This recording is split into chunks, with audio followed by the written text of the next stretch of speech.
అత్త ఒక ఇంటి కోడలే ఈ సామెత చెప్పుకోవడానికే కాని కోడలు ఇంటికి వస్తే మాత్రం అత్తకు ఎక్కడా లేని పవర్ చేతికొచ్చేస్తూ ఉంటుంది. నా కొడుకు బంగారం, బాగా చూసుకో ఉంటుంది అత్త. మరి ఆడపిల్ల వాళ్ళ అమ్మకు కూడా బంగారమే కదా. అత్త కోడలు ఇవి రెండు కూడా భిన్న ధృవాలు. ఓ అత్తకు కోడలు ఇలా లేఖ రాసింది. మరి ఆ లేఖ ఏంటి అనేది ఈ స్టోరీలో చూద్దాం. ప్రియాతి ప్రియమైన అత్తగారు, మీకు నమస్కారం. నేను కోడలిగా ఇంట్లోకి రాగానే మీరు చెప్పిన మొదటి మాట నా కొడుకుని బాగా చూసుకో అమ్మా అని. నేను మీ ఇంటికి వచ్చాను. ఎవరు ఎవరిని చూసుకోవాలి? నన్ను మీకు అప్పగించేటప్పుడు మా అమ్మా నాన్న ఏం చెప్పారు? బాగా చూసుకోండమ్మా, నా బిడ్డ జాగ్రత్త అని పంపించారు. కానీ మీరు చేసేదేంటి? నీ కొడుకు రాజాకా బేట, నేను మాత్రం పని మనిషిగా ఇంటికి వచ్చానా? కొడుకుని బాగా చూసుకోమని మీరంటారు. అతను టీవీ ముందు కూర్చుంటే కాఫీ, సమయానికి భోజనం పెట్టడం, ఇదేనా బాగా చూసుకోవడం అంటే? ఆఫీస్ నుంచి రాగానే సాక్సులు కూడా తీసి బయట వేయడం, విడిచేసిన బట్టలు వాషింగ్ మిషన్ లో వేయడం నా పని. అంతేకాదు ఆయనకు వేడి నీళ్లు కూడా నేనే పెట్టాలి. ఆ తర్వాత భోజనాలు, ఇంకా బండెడు చాకరీ. కానీ నేను కూడా ఆఫీస్ కి వెళ్తున్నాను, ఆఫీస్ నుంచి వస్తున్నాను, నేను కష్టపడుతున్నాను, అలాని పనులు చెయ్యను అని అనడం లేదు. కాస్త నా పనిలో సాయం చేయమని మీరు చెప్పకపోయినా పర్వాలేదు, కానీ తన పని తాను చేసుకోమని ఒక్కసారైనా మీ ముద్దుల కొడుకుకు చెప్పారా? లేదు, మీరు చెప్పరు. ఎందుకంటే కోడలంటే ఫ్రీగా వచ్చిన మనిషి కాబట్టి.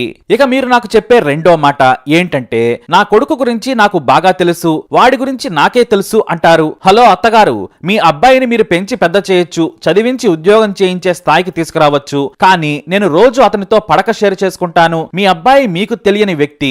ఆలోచనలు, మాటలు అన్ని నాకు తెలుసు. నా కొడుకు గురించి మిగతా వారి కంటే నాకే బాగా తెలుసు అనుకుంటే మీ అమాయకత్వం అది. ఇక మీ అబ్బాయి మంచి కొడుకు, మంచి తండ్రి, మంచి ఉద్యోగి కావచ్చు, కానీ మంచి భర్త అని మీరెలా చెప్పగలరు? నేను మీ అబ్బాయి గురించి ఏదైనా ఫిర్యాదు చేస్తే కనీసం నా మాట వినాలి. మీ కొడుకుతో మాట్లాడి సర్ది చెప్పాలి. అతను మీ మాట విని మారితే నాకు సంతోషం. నేను సంతోషంగా ఉంటే ఇల్లంతా హ్యాపీ. అలా కాకుండా నా కొడుకు అలా చేయడు, నాకు వాడి గురించి తెలుసని మీరు సర్టిఫికెట్ మాత్రం ఇవ్వకండి. ఇక మూడవది, మీరు చెప్పే పరమ రొటీన్ డైలాగ్ ఏంటంటే నా కొడుకు కష్టపడి ఇంటికి వస్తాడు, వాడికి సపర్యలు చేయాల్సిన బాధ్యత నీదేనంటారు. ఇంట్లో నేను చేసే చాకరితో పోల్చుకుంటే అది గొప్పదేం కాదు. ఈ విషయం మీకు తెలుసు. నేను ఇక ఉద్యోగం చేస్తూనే ఇంటి చాకరీ చేస్తున్నాను. ప్రతిసారి మీ కొడుకు కంఫర్ట్ గురించే మాట్లాడతారు. మరి నా కంఫర్ట్ సంగతి ఏంటి? నేను ఏమైనా ఖాళీగా ఉంటున్నానా? కాసేపు రెస్ట్ తీసుకుందామంటే ఏదో ఒక పని వస్తూనే ఉంటుంది.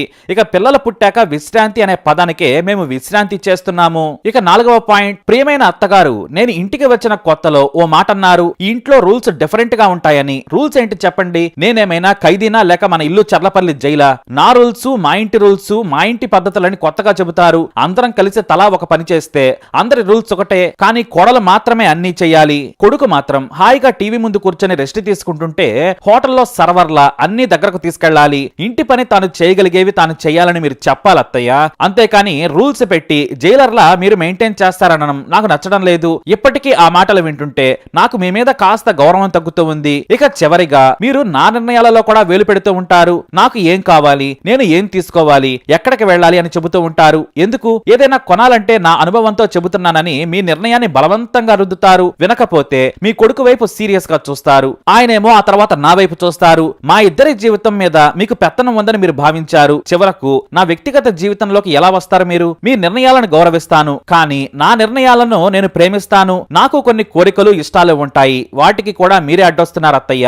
నేను తప్పులు చేయొచ్చు, కాదనలేను. ఈ లోకంలో ఎవరూ పర్ఫెక్ట్ గా ఉండరు, మీ కొడుకుతో సహా. ప్రతి వ్యక్తికి లోపాలుంటాయి. కాబట్టి కోడళ్లకు మీరు రూల్స్ పెట్టకండి. మీ కొడుకే బంగారు కొండ అనుకోవద్దు. మా అమ్మా నాన్న కూడా నన్ను అలాగే అనుకున్నారు. కాబట్టి ప్రియమైన అత్తగారులు, కోడళ్లకు స్వేచ్ఛనివ్వండి. మీ కొడుకు సంసారంలో అతిగా వేలు పెట్టకండి. మేం తప్పులు చేస్తే సూచించండి, మార్చుకుంటాం. వీలైతే సాయం చేయండి, లేదంటే వదిలేయండి. అంతేకాని నా కొడుకు మాత్రం బంగారం, కోడలు దయ్యం అన్నట్టుగా దయచేసి చూడకండి. నేను రేపు అత్తనవుతాను, కానీ ఈ అనుభవంతో నాకు కాబోయే కోడలని కూతురిలా చూసుకుంటానని చెబితే అది అతవుతుంది. కానీ దయ్యంలా మాత్రం వెంటాడను. కొడుకును, కోడలిని ఇద్దరిని సమానంగా చూస్తాను. మరి మీరు నొచ్చుకుంటే నన్ను క్షమించండి అత్తయ్య గారు. ఇట్లు మీకు ఇష్టం లేని కోడలు. ఇది ఓ కోడలు అత్తగారికి రాసిన లేఖ. మరి ఈ లేఖపై మీ అభిప్రాయాలను తప్పకుండా కమెంట్ ద్వారా తెలియజేయండి. అత్తగారు గాని, కోడలు గాని. అలాగే మీ సలహా కూడా ఇవ్వండి. మరి ఈ వీడియోని లైక్ చేయండి, షేర్ చేయండి, మా ఛానల్ ని సబ్స్క్రైబ్ చేసుకోండి.